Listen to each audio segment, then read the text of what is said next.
Trump's mishandling of classified documents. Several of the fired agents at the FBI were part of a global counterintelligence squad whose responsibilities included investigating espionage and cyber threats from Iran. Just days before the war began, Director Patel deliberately undermined the FBI's ability to counter Iranian threats, all to distract from his own failings as management as director. An article recently published in The Atlantic revealed that Director Patel's behavior has been even more erratic and irresponsible than previously reported. Current and former FBI officials are worried that Director Patel has become a national security risk due to his chronic absenteeism and personal lifestyle. Those at FBI headquarters and field offices often find the director absent at critical moments, delaying time-sensitive decisions in important investigations that require his approval. These accusations would be concerning for any government official, but for one of the people principally responsible for keeping America safe, they are downright disqualifying. Director Patel should be replaced immediately. Just days before the fires of war ignited, the head of the FBI personally gouged out the watchful eyes of America's defense system against foreign intelligence. Let that really sink in. Today, we aren't dissecting some petty partisan squabble. We are witnessing a deliberate, inside-out sabotage meant to tear apart the most powerful investigative agency on the planet. Senator Dick Durbin just took the Senate floor and delivered the most ruthless, receipts-filled indictment aimed straight at an FBI director in modern American history. If you thought turning the Department of Justice into a political shield was a disaster, wait until you find out what happens when the very agency tasked with hunting spies is neutralized by its own commander, just to cover up his private scandals. Brace yourself and watch this entire 20-minute deep dive. Because the rap sheet of Director Kash Patel doesn't stop at political purges to protect Donald Trump. It is a media bombshell, exposing chronic absenteeism in the eye of a global crisis storm, whistleblower testimonies about his habit of abusing government aircraft, and a terrifying national security blind spot intentionally created at the worst possible moment in history. Hit that subscribe button, because when a nation's safety is downgraded to a part-time hobby for political sycophants, the light of truth is the only shield we have left. Let's hit play and examine the receipts. Is consent the quorum call be suspended? No objection. Thank you, Mr. President. Mr. President, when Kash Patel was confirmed as head of the FBI, I said that he had neither the experience, the judgment, nor the temperament for the job. 14 months later, Director Patel has confirmed my worst fears about his integrity and competency. In just 14 months, the FBI is being dismantled from the inside out. Senator Dick Durbin just took the floor with a devastating, receipts-driven takedown of Director Kash Patel. We are watching the very agency built to hunt foreign spies be deliberately crippled by its own boss. Stick around to the end. We're exposing Patel's chronic absenteeism during global emergencies, the misuse of government aircraft, and a catastrophic intelligence void manufactured right before the Iran conflict. When protecting America is treated like a side hustle for political yes-men, radical transparency is our only defense. Hit subscribe, and let's roll the footage. Director Patel has spent his tenure at the FBI weaponizing the world's preeminent investigative agency to serve the political interests of one person, Donald Trump. Patel has fired dozens of career law enforcement agents simply because they were assigned to work on investigations related to President Trump and his allies' misconduct. Let's pause for a beat and look closely at the first massive receipt Durbin drops, the privatization of the Bureau. Durbin is flat out calling this a power purge, but pay close attention to the exact wording. The targets aren't political appointees, they are career law enforcement agents. Try to imagine what it takes to climb the ranks to senior agent at the FBI. It takes decades of relentless dedication, passing the most grueling security clearances, and directly running top-secret operations. Yet, according to Durbin's record, Patel is tossing them out in droves. Why? Not because they are incompetent, not because they are corrupt, but because they dared to do their jobs. Because they dared to touch the investigations targeting the president and his inner circle. This is exactly the absolute worst manifestation of an authoritarian executive.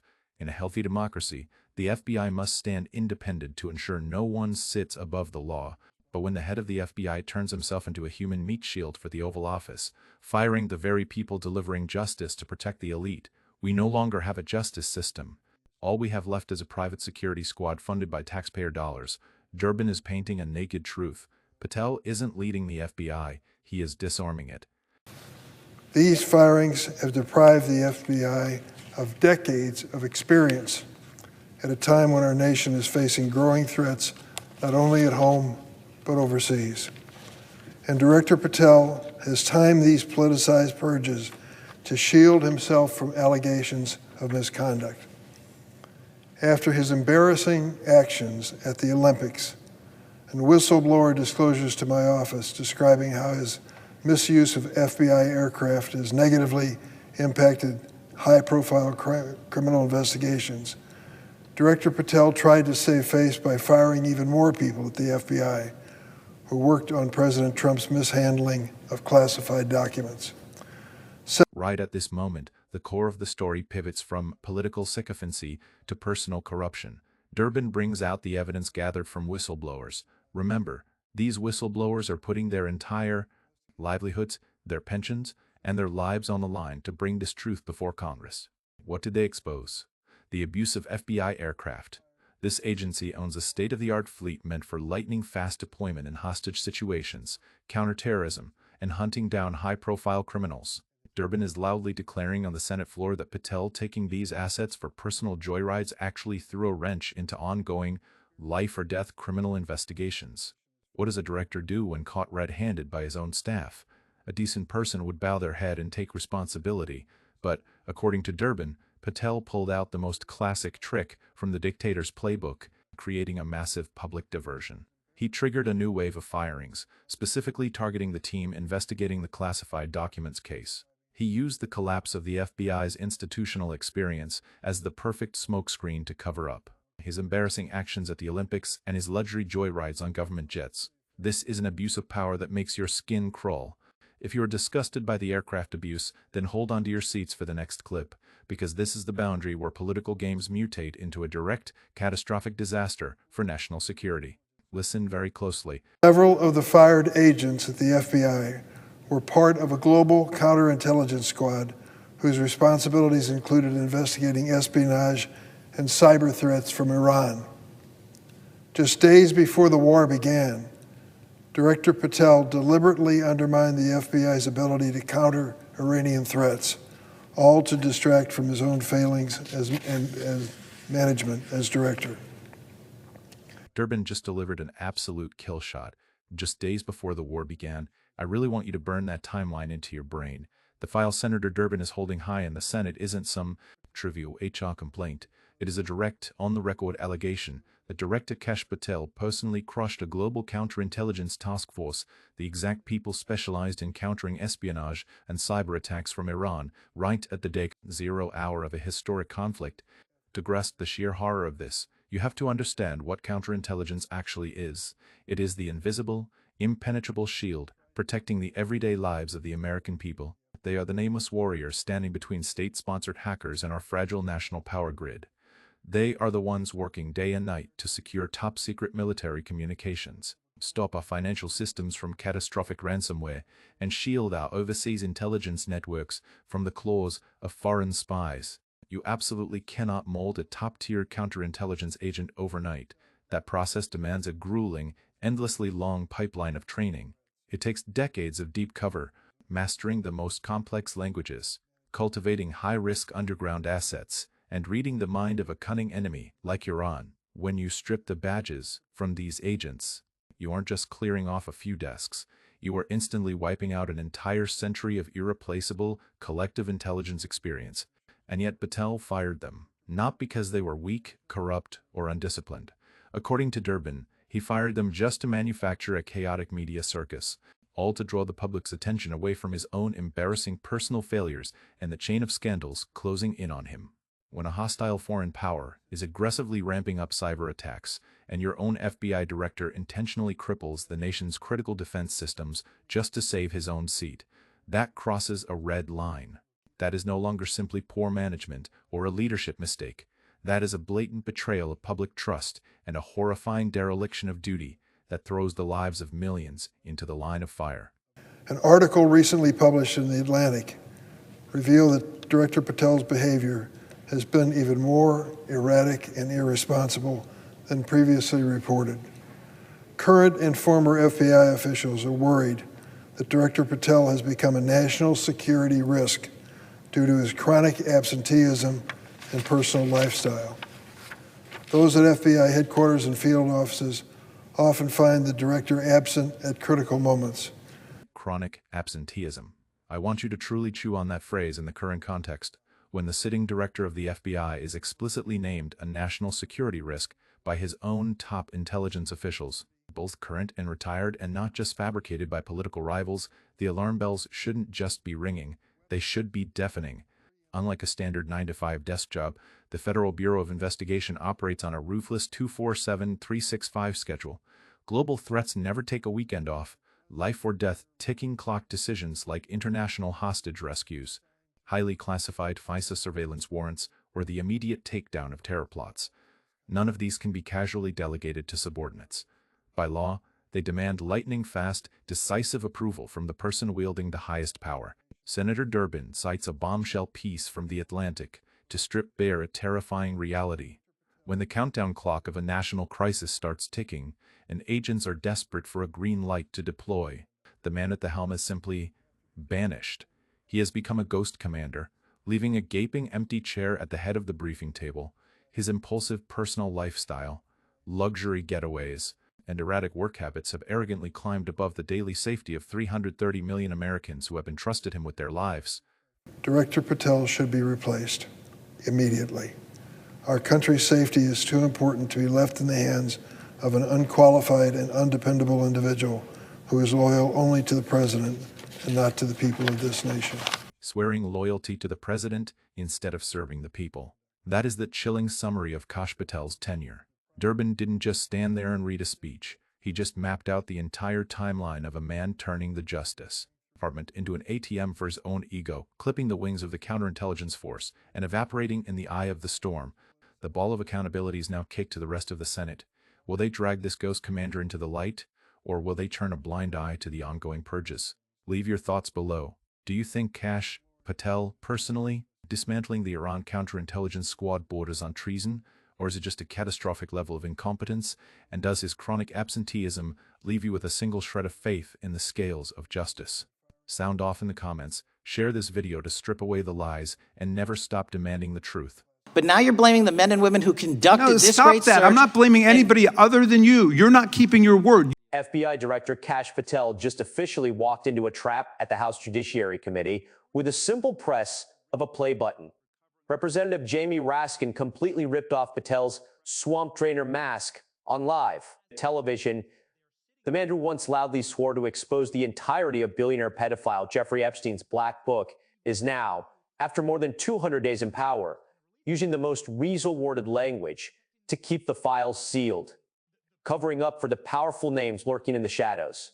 Welcome back to our in-depth news analysis. Today, we are heading straight into the epicenter of this historic hearing. We will dissect how Jamie Raskin used Kash Patel's own words to convict him, break down every legal smokescreen regarding court orders, and decode the most brutal question. Ultimately, which shadow establishment is the FBI director using his supreme power to protect behind Epstein's criminal empire? Protecting the world's foremost predator, that seems like an evil thing to do, regardless of who may be embarrassed in the release of that list. Why is the FBI protecting the greatest pederast, the largest scale pederast in human history? Simple, because of who's on that list. To fully understand the humiliation of Kash Patel in this hearing, we must look back at his path to power. Kash Patel didn't climb to the top of the power ladder quietly. Instead, he used the media as a launching pad, building the persona of an outsider warrior ready to declare war on the FBI's rot. And the Jeffrey Epstein case was the vanguard banner Patel waved to win over the public.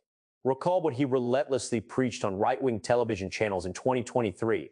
When asked about the FBI's delay in releasing Epstein's client list, Patel fiercely condemned the agency.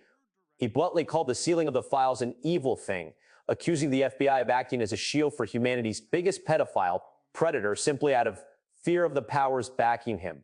He didn't stop there. Patel explicitly named the key holder. The Black Book is under the direct control of the FBI director. He even challenged the politicians of the time to put on their big boy pants and bring the truth to light. A razor-sharp logical framework was established by Patel himself. Whoever holds the FBI director's chair and hides the book is a complicit partner in covering up the crime. And then the wheel of fate turned. Jamie Raskin, a brilliant mind with 2 decades of teaching constitutional law, gathered all those arrogant statements and turned them into a sword held right at Patel's throat. No table pounding, no yelling. Raskin simply looked straight at Patel and delivered the fatal blow. Director, you were sworn in more than 200 days ago, according to exactly what you claimed. That Black Book is currently sitting right in your hands. So why, up to this very minute, do you still refuse to release it? With just one stroke, Raskin backed the new director into a dead end. Kash Patel couldn't pass the buck to the Democrats, nor could he drag his predecessors out as scapegoats, because right now, he is the one sitting on the throne. All power and responsibility are concentrated on him alone, undeniable and inescapable.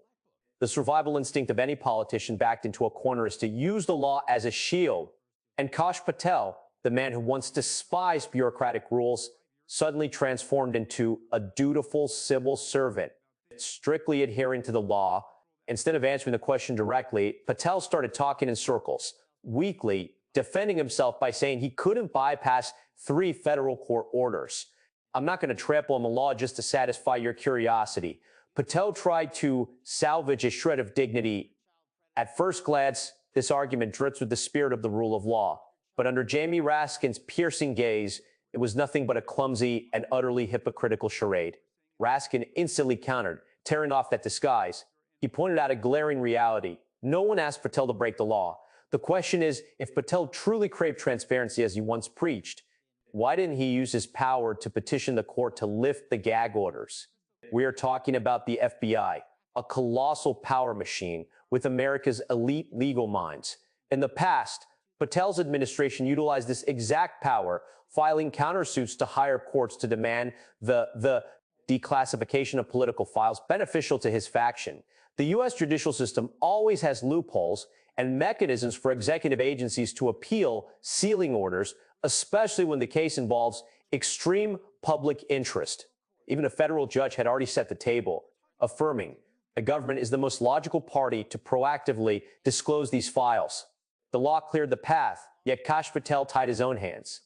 The fact that he sat motionless without filing a single appeal or making any legal move exposed a brutal truth. The court's order wasn't stopping Patel. Patel himself was using the court's order to legitimize burying the list of pedophiles. He wasn't gagged. He voluntarily sewed his own mouth shut to protect the shadow establishment. The disaster for Kash Patel didn't stop at being exposed by a political rival. The real earthquake shaking his chair comes from his own ideological allies, the right-wing voters and politicians who once saw him as a savior. To prove that this is a national crisis of faith and not just a partisan vendetta, Raskin threw undeniable proof onto the table. An emergency discharge petition demanding transparency for the Epstein files, boasting 217 signatures from House representatives. Ironically, for Patel, sitting prominently on that list of 217 are the most hardcore names of the MAGA movement, like Marjorie Taylor Greene and Thomas Massie. These are the people who placed their absolute trust and poured in their votes to put Patel at the pinnacle of power, certain he would keep his vow to leave no stone unturned. Yet now, they're the ones forced to sign papers to make him do his job. Representative Massie once publicly revealed that classified files had pinpointed at least 20 heavy-hitting figures tied to Epstein's trafficking ring. Yet, that number 20 completely evaporated in the pile of 33,000 heavily redacted documents the FBI just tossed out to pacify public outrage. When an FBI director is attacked by the opposition, it's just a normal day in Washington. But when his own core base turns its back on him for such a blatant criminal cover-up, it's the death knell for his political career. Kash Patel's calculated silence has turned his former supporters into betrayed victims, and their fury is burning fiercer than ever. When the linguistic armor collapses and every sophistry is broken, We are forced to stare directly into the darkest abyss of this hearing. The question Jamie Raskin threw right in Kash Patel's face, only to be met with dead silence. Ultimately, who does this brazen cover-up serve? Let's use Patel's own frame of reference to judge him. If hiding the files in the past was protecting the predator, then Patel's current complicity in maintaining that silence is complicity at the highest level. We must clearly understand the nature of Epstein's black book. It is not a standard contact list. It is a ticking time bomb holding the political lives and reputations of the ultra-elite. It names the tycoons manipulating the markets, the mega donors pouring money into election campaigns, powerful former leaders, and the invisible architects designing the global rules of the game. The fact that Kash Patel would rather swallow his pride before Congress, sacrifice his political image, and betray his allies than bring that book to light proves a chilling truth. The pressure from the phantoms within that black book is tens of thousands of times greater and more terrifying than the authority of the U.S. Congress. And naturally, far exceeds the power of an FBI director. Kash Patel once smugly claimed he held the book, but the harsh reality indicates the exact opposite. The book is shackling and manipulating him. Are there supreme donors keeping the current political system alive in there? Are there no-go zones that, if touched, would cause the entire empire of vested interest to collapse? Or is the cruel rule of the elite class simply that, once you step into the system, you must obey the code of silence in exchange for survival? Patel used to curse his predecessors as cowards when they stayed silent. But today, sitting firmly on the throne of power, he is proving to America he didn't walk into Capitol Hill to drain the swamp. He is simply the new guard, tasked with ensuring the filthiest secrets and continue to sleep peacefully at the bottom of the swamp. The confrontation at the House Judiciary Committee was not merely a political interrogation. It was a shedding of skin where the power system's mask of deceit was stripped clean. Jamie Raskin flawlessly fulfilled the role of a truth surgeon, leaving Kash Patel naked, weak, and utterly hypocritical in the middle of the hearing room. The FBI's stubbornness in the Epstein case is absolutely not a limitation of the law. It is a deliberate decision, a cold-blooded transaction meant to create an umbrella protecting the ultra-rich from the judgment of justice, while heartlessly trampling on the cries of countless victims. However, 217 lawmaker signatures are just the beginning, as the public increasingly recognizes the true faces of those using the name of justice to cover up crimes. The outrage will mutate into an unstoppable wave. What do the viewers of this broadcast think about this shocking event? Do you believe Kash Patel is truly handcuffed by the law? Or is this blatantly a clumsy charade to cover up the most massive pedophile network in history? What shadow power is truly pulling the strings of this FBI director? Leave your perspective in the comment section below so we can debate. Don't forget to hit like, share this video to spread the truth, and subscribe to the channel for continuous updates on the sharpest U.S. political analysis and investigative news. Goodbye, and see you in our next Focal Points.